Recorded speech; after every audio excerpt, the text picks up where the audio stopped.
Hi everyone, আপনাদের সাথে একটা কথা শেয়ার করতে চাই। আজ আমার জন্মদিন উপলক্ষে না, আমি একটা কথা বলতে চাই আপনাদের সাথে। আমার বাবার শরীর খারাপ। আজকে সকালবেলা একটা রক্তের রিপোর্ট আছে, অনেক কিছু ক্রাইটেরিয়া আছে। তো সকালবেলা রক্ত আনতে আসবে।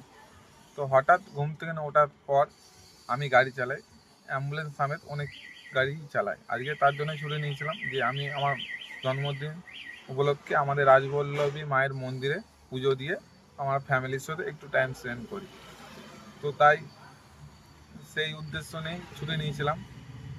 আর বাবার রক্তটা নিতেই আসবে, আরও ডাক্তার দেখানোর ব্যাপার ছিল।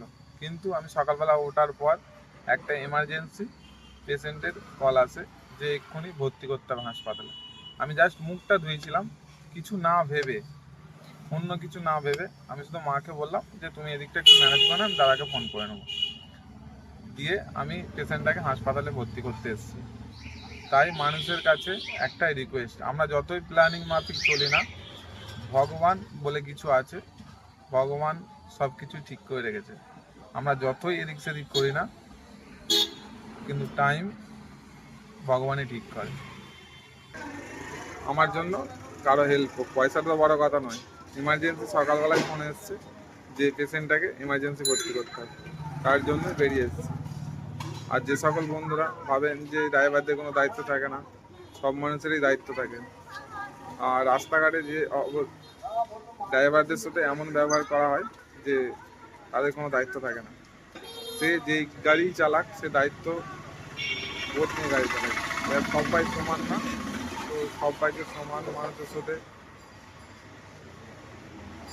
তুলনা করা উচিত না।